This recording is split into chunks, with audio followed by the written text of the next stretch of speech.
सभी मेरे भाई बहनों को, मेरे फेसबुक फ्रेंड्स को, सभी जो भी मेरी वीडियोस को अब देखेंगे या देख रहे हैं, उनको मेरा सादर प्रणाम।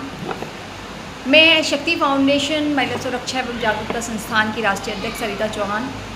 मैं आज आपसे एक टॉपिक पे बात करना चाहती हूँ जो कि अभी बहुत बुरी तरह फैला हुआ है। पहले मैं करना ही नहीं चाहती थी, मैं फेसबुक से बहुत ज़्यादा कमेंट्स उनसे दूर रहती हूँ, लेकिन क्योंकि मैं एक संस्था चला रही हूँ, मैं एक समाज सेविका हूँ और मैं एक स्त्री हूँ, तो बहुत ज़्यादा मैं टॉलरेट नहीं कर सकती। तो मैं आप सभी जान गए होंगे मैं किस विषय में बात करना चाहती हूँ। तो सबसे पहले तो मैं बात करना चाहूँगी जो महाराज प्रेमानंद जी महाराज और अनिरुद्धा आचार्य जी को आप स्त्रियों के लिए कहे गए शब्दों के लिए आप जो बढ़ चढ़ के हिस्सा ले रहे हैं कमेंट में, उन लोगों से मेरा सबसे पहला आंसर है कि प्रेमानंद महाराज जी और अनिरुद्धा आचार्य जी दोनों को कंपेयर करना पहली बार तो छोड़ दीजिए।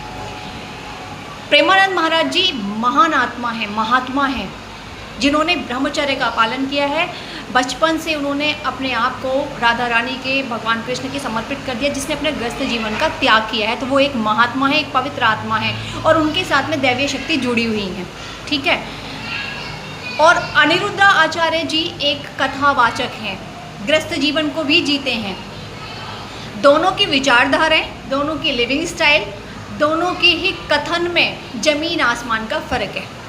तो मैं अनिरुद्धा आचार्य जी के विषय से सहमत नहीं हूँ। अब उनके विषय में मैं बात नहीं करूँगी, मैं बात करूँगी प्रेमानंद महाराज जी के विषय में। तो आप लोगों को सबसे पहले तो ये क्लियर कर देना चाहती हूँ, चाहे वो स्त्री हो या पुरुष, प्रेमानंद महाराज जी ने जो बात कही है वो गीता में लिखा हुआ है। अगर आप लोगों ने कभी शास्त्र पढ़े हो तो आप जाने, गीता में एक, देखिए गीता आती है छोटी गीता, उस जो फलादेश के साथ में गीता आती है छोटी, उसको लाइए, उसमें दिख जाएगा आपको कौन सा अध्याय पढ़ने के बाद उसका फल क्या मिला। और रिसेंटली अभी ऋषि पंचमी का एक व्रत आता है, उसकी किताब को पढ़ लीजिए। वो व्रत मैंने किया है मात्र 2.5 साल की अवस्था से, क्योंकि मेरा माहौल, मेरे घर का माहौल बहुत सात्विक है, बहुत पूजा पाठ का है, तो मुझे जानकारी है उसके विषय में। उसमें बड़ी ही अच्छी तरीके से समझाया गया कि व्यभिचार का मतलब क्या होता है, व्यभिचारी का मतलब क्या होता है, गलत आचरण का मतलब क्या होता है और उसके पाप का फलस्वरूप क्या परिणाम मिलता है। यही सब आपको गीता में भी मिल जाएगा। जिन बड़े ही स्पष्ट शब्दों के साथ में प्रेमानंद महाराज जी ने गलत आचरण को ना करने के लिए कहा है और बिल्कुल एग्जैक्टली वही शब्दों का इस्तेमाल किया है जो शास्त्रों में लिखा हुआ है। और सेकंड थिंग, सबसे बड़ी बात, उन्होंने स्त्री और पुरुष दोनों के लिए बात की थी। लेकिन मेरे महानुभाव कुछ ऐसे लोग हैं, समाज के जो ठेकेदार, उनको सिर्फ और सिर्फ उन्होंने अपने पुरुषों वाले जो वीडियो है ना उसको कट करके केवल ये प्रेजेंट कर दिया कि प्रेमानंद महाराज जी स्त्रियों के विषय में गलत बात बोल रहे हैं, उनको व्यभिचारी बता रहे हैं, उनको गलत बता रहे हैं। उन्होंने कहा है कि 4% महिलाएं उसे ऐसी होती हैं, इतनी महिलाएं ऐसी होती, ऐसा कुछ उन्होंने नहीं कहा। आप सबसे बड़ी बात समझ जाइए, जो ऐसा सात्विक पुरुष हो, ऐसा महात्मा कभी भी किसी के विषय में गलत बात कहेगा ही नहीं। उनका मोटिव गलत कहना ही नहीं था। वो एक, आपको किसी ने उनसे प्रश्न किया कैसा आचरण करना चाहिए, उन्होंने उसको ज्ञान के रूप में आपको बताया है। और जो उन्होंने बताया वो गीता में लिखा हुआ है।